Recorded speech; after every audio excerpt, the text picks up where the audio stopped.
Hey there, welcome to another Alter Your Health podcast, Medicinal Monday, and today we're starting our series of Alter Your Health from head to toe, starting at the top of your head, talking all about hair, what is hair, anatomy and physiology of hair follicles and stuff, what can go wrong, and of course, what we can do to make our hair strong, healthy, beautiful. And I am Dr. Ben Alter. And I'm Dr. Susanna Alter. And we are both naturopathic doctors who empower you to heal yourself through whole food, plant-based nutrition, as well as mind-body medicine. And yeah, I know you're probably thinking, if you're, of course, if you're looking and watching us on YouTube or Facebook or wherever else you might be watching, you're like, oh, well, Dr. Ben is clearly the authority to beautiful hair. Not just kidding. I like my hair. I've been growing into liking my hair, but I think Dr. Susanna, I'll just, vouch for the fact that I hear people complimenting Dr. Susanna's hair all the time. Oh, what do you do to your hair? What kind of shampoo and blah, blah, blah. And I know for certainty that Dr. Susanna doesn't use shampoo, if you can believe it or not. So we'll be getting into that kind of stuff. But yeah, Dr. Susanna, why don't you take it away? You're kind of the authority. Sounds good. It's funny. Just a moment of sharing my humanness and insecurity. I feel like today's actually not a good hair day, which is ironic because we're talking about strong and shiny, beautiful hair today. You do also use like a tool. You don't just roll out of bed like that. No. So that's like something different. Like hair styling, of Right. course, is something different. Right. No, but what we're talking about here is the health of the hair. And we are starting with hair because yes, it's at the tip of the head, and this is our first head to toe episode. So super excited to start this series. And let's just start off by talking really briefly about hair anatomy and what makes up the hair so that we can really understand more of the important building blocks that go into creating and growing strong, healthy hair. Yeah. And so a single hair is made up of the hair follicle and the hair shaft. And the follicle is located just underneath the skin, and that's where that new hair growth occurs. And really, at the base of the hair follicle is a structure called the bulb. And the bulb is responsible for receiving the nutrients from the from the circulation. And there's this like teeny network of blood vessels that feed that bulb. And so, remember that because circulation is going to be a big part of our conversation today. And of course, nutrition and the nutritional status that ends up in our blood and microcirculation. Exactly. So at the base of the follicle is this bulb, and also in the hair follicle is a sebaceous gland, which helps to produce sebum, which is that oil that helps to keep our scalp and hair moisturized. But then what you can actually see, the visual hair, is called the hair shaft. And that is made up of three different parts. It's made up of the medulla, which is a core of glycogen, and citrulline, which are amino acids. That's why you hear protein when people are talking about hair. Glycogen? Oh, sorry. Citrulline is an amino acid and glycogen is a sugar. Thank you.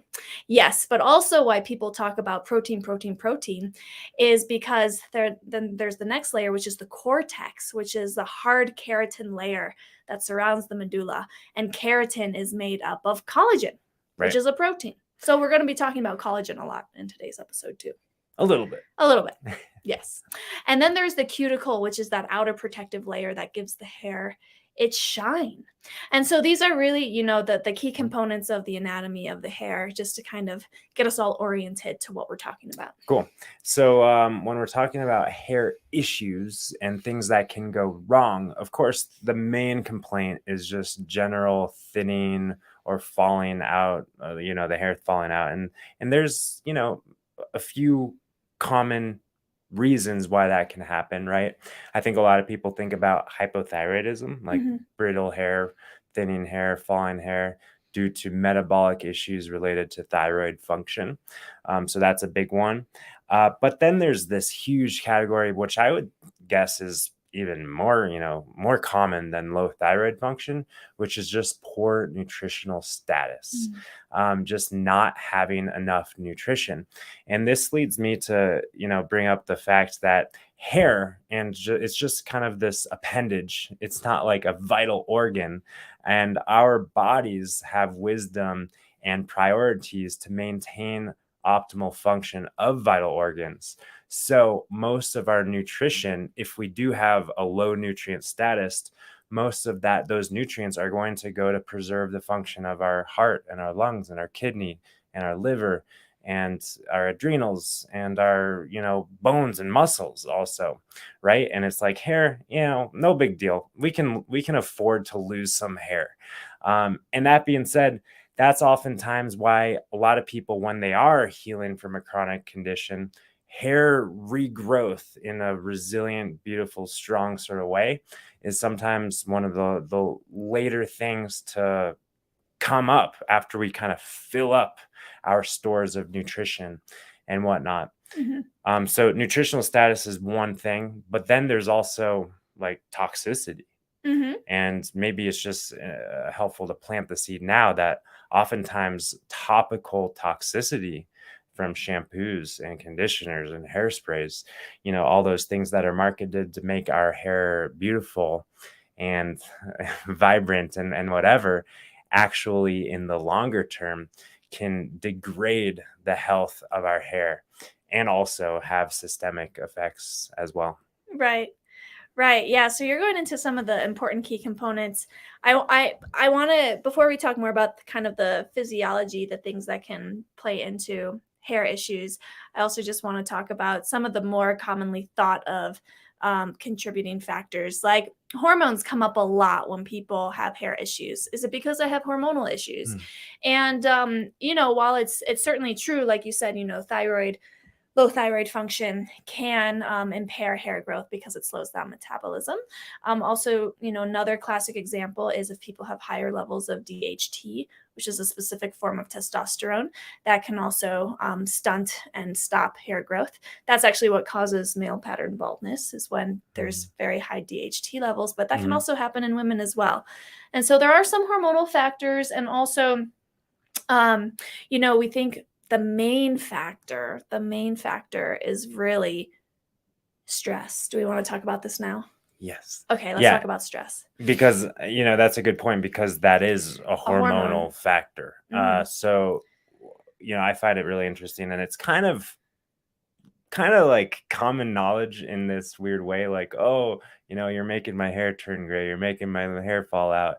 And someone pointed out to me years ago that, like, presidents, when they enter office, and then there's a picture before and after of 4 or 8 years of serving their presidency, and everyone has less hair and more gray hair.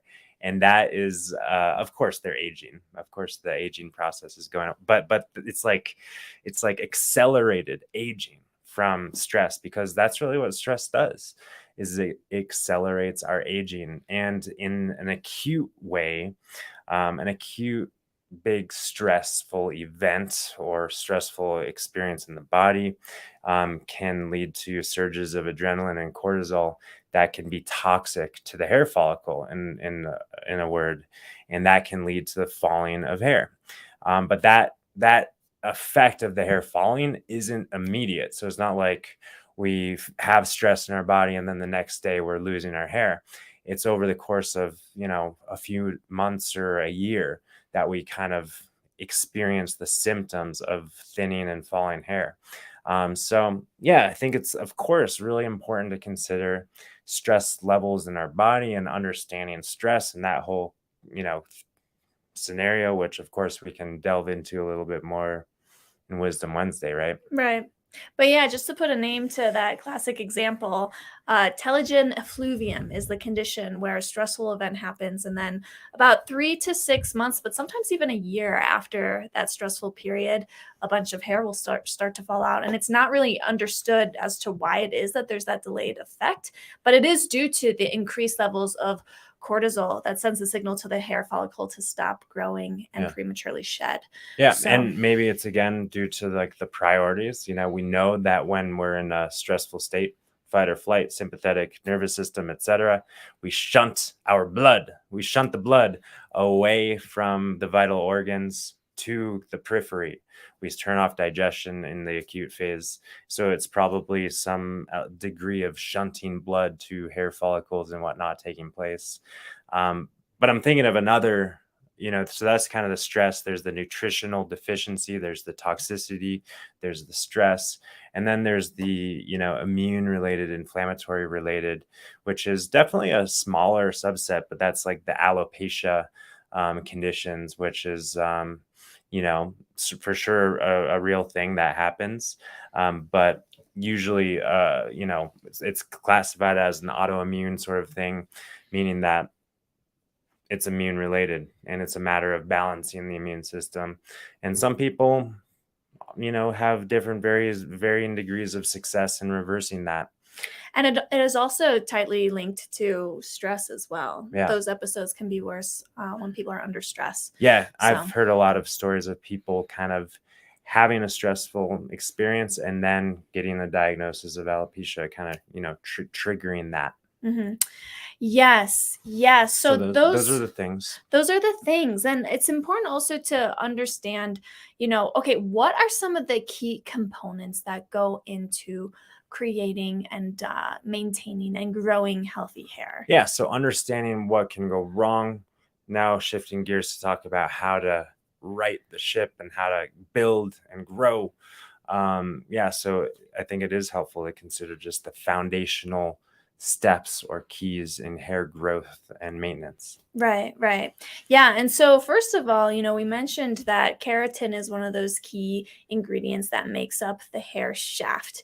And keratin is made from collagen. So this means that, to have good, healthy hair growth, we don't need to supplement with collagen. Well, you just told me that I need collagen. No, what we need to make sure that we have is healthy protein metabolism and collagen production, because we can actually make our own collagen with just a few simple ingredients. Yeah, and if you didn't already know, the collagen supplementation thing is a huge fad, and it's been going on long enough as far as I'm concerned. And I'm not sure, to be honest, if it's fizzling out. But the fact is that collagen is the most abundant protein in the human body.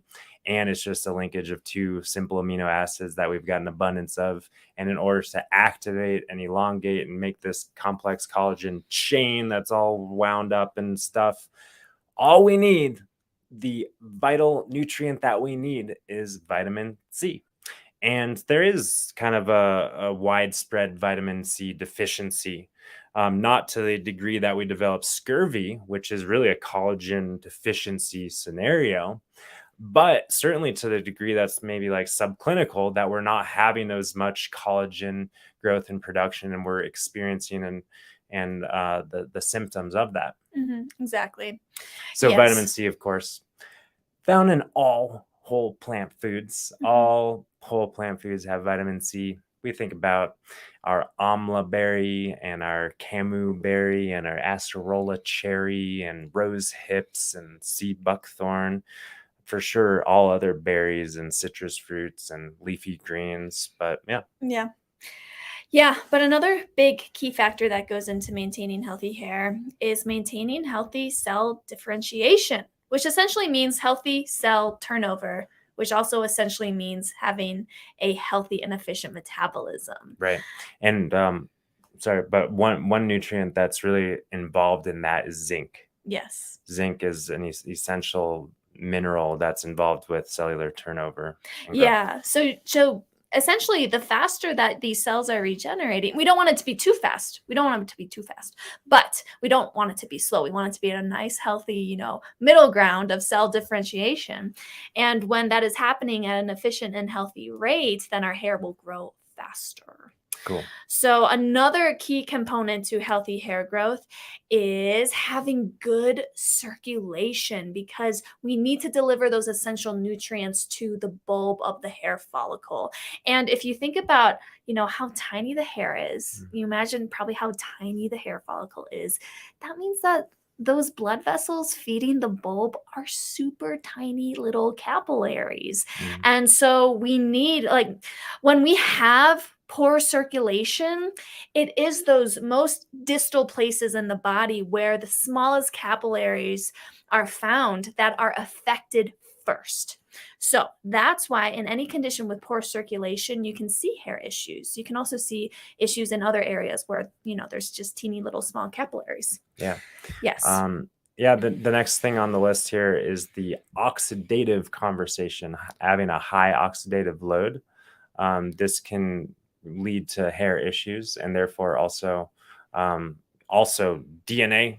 Wait, what are you're pointing out? Well, yeah, I mean, you're kind of going at it from a different angle, but hair growth really relies heavily upon DNA functioning, and oxidative damage is what can really damage the DNA in the cells.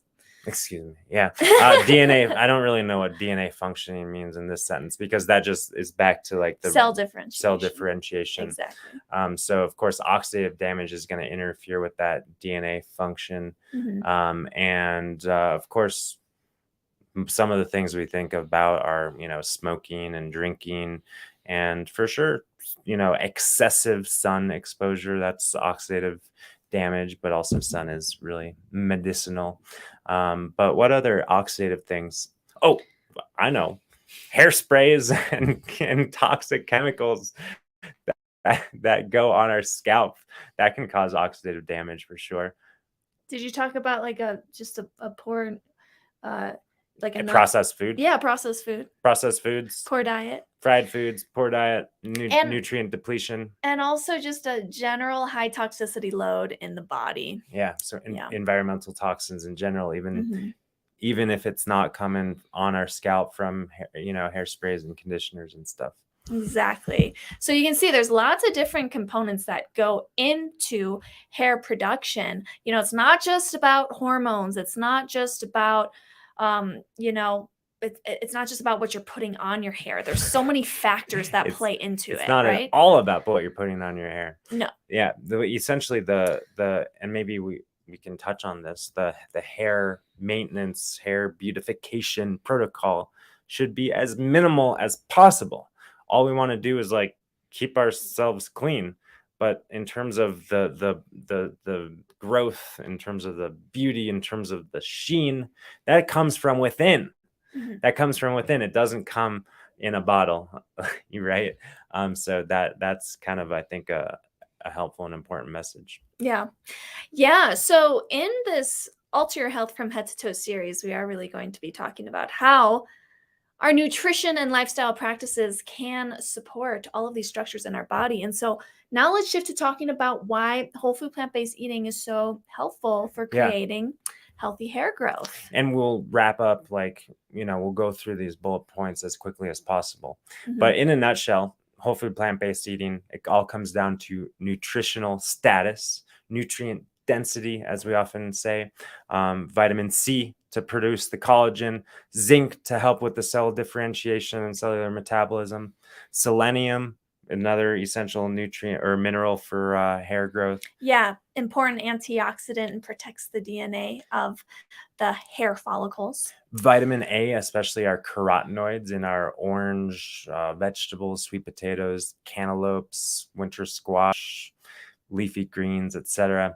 Vitamin E. Yeah, both vitamin A and vitamin E really increase our antioxidant status in the body, protecting that process of cell differentiation. Yeah, you've got iron here, for sure, of course. You could put anything on this list because all nutrients are equally important and needed. It's true. These are kind of that ones to highlight. But I do want to highlight iron because it's so important for circulatory health and the health of delivering oxygen to those tissues in our distal distal parts of the body like the hair follicle. Of course, yeah. When someone is experiencing anemia, whether iron deficiency anemia or vitamin B12 deficiency anemia, they have lower blood oxygen delivery potential. Mhm. And the symptom of that is often thinning hair. Exactly.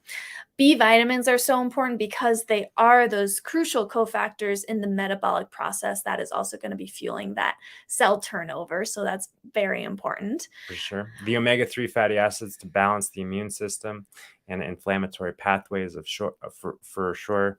Of course, our favorite way to get these are in freshly ground flax seeds and chia seeds, and all the other trace minerals for sure, and all the amino acids to maintain our protein stores and protein production and metabolism for sure. And so whole food plant-based eating, it gives us everything we need, right? It gives us everything we need. All the nutrients fundamentally come from our whole plant foods, Except for and B12. except for vitamin B12 to some degree. And whole food plant-based eating is low in toxicity, so we're not going to be straining our system, our livers, etc., with the accumulated environmental toxins that can build in food chains. So that's what whole food plant-based eating has going for it. And I'd like to talk about another lifestyle medicine consideration. One thing that I do every day is cold water. Cold water can be really good for our hair, and especially our skin as well. And that can be due to the circulation effects of cold water exposure. But does it also have something to do with, like, I know your apple cider vinegar baking soda thing, that, like, does it have something to do with what's going on physically, mechanically with the I hair? don't Okay. I don't know about that for Okay. cold water. Um, but before we go to the topical stuff, I did just want to also emphasize that whole food plant-based eating is so powerful in helping to maintain healthy hair because it also helps to optimize our gut function because it's not enough to eat a nutrient dense diet. We also need to make sure we're absorbing that nutrition. So gut issues can definitely be an issue, underlying nutrient deficiencies that affect the hair. Also, we want to optimize our liver so that we're reducing our toxicity load in the body, reducing that oxidative damage to the hair follicles. We also want to just support the healthy metabolism, and we do so when we're eating whole food plant based. So, for all these reasons, whole food plant based eating is really so powerful for creating healthy hair. And every now and then I hear someone say, I switched to a vegan diet and now my hair isn't growing as fast. Well, first of all, vegan diet is not inherently a healthy diet. And also, even if someone's eating whole food plant-based, if they're not eating enough food in general, which is the number one pitfall that we tend to see people fall into, It's true. then they might not be getting enough nutrition. Yep. So that's definitely, we always like to remind people, you need to make sure you are eating enough in a whole food plant-based For diet sure. to see these results. And I guess I jumped the gun to talk about the topical earlier on. And cold water is a really easy thing, but I want you to just share really briefly, and maybe we can cover this more when we talk about skin, because it wraps up well in skin topical considerations. But I already said apple cider vinegar, baking soda. I forget which one's the shampoo, which one's the conditioner. Sure, I'll outline this very quickly, but the important idea is that whenever we're putting anything on our skin, on our body, we want to make sure it's as close to nature as possible. As the best rule of thumb is if you can, it's something you can actually eat, right? Because then it is very non-toxic.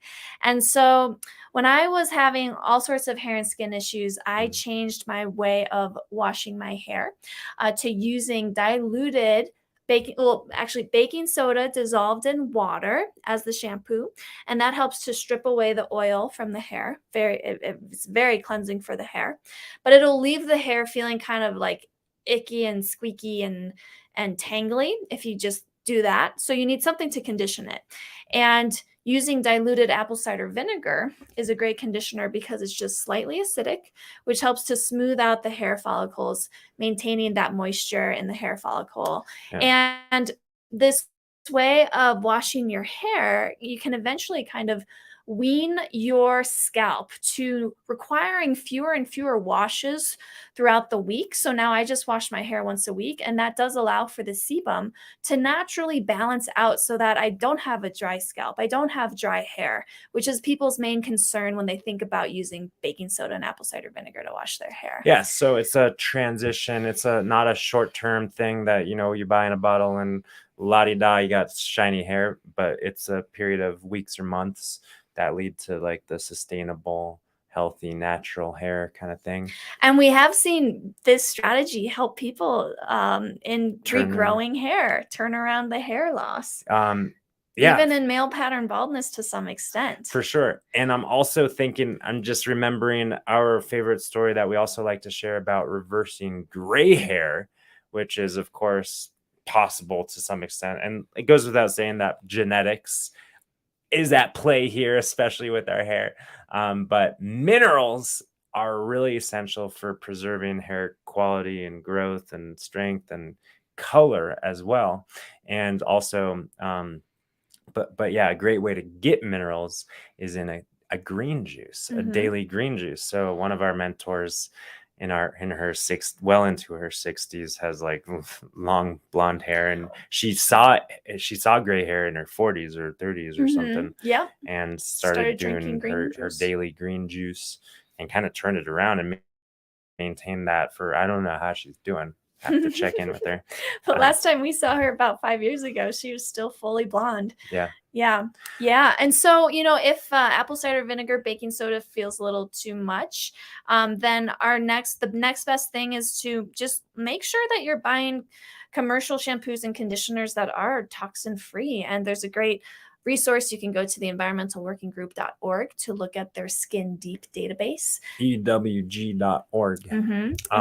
They'll help you find some non-toxic shampoos and conditioners.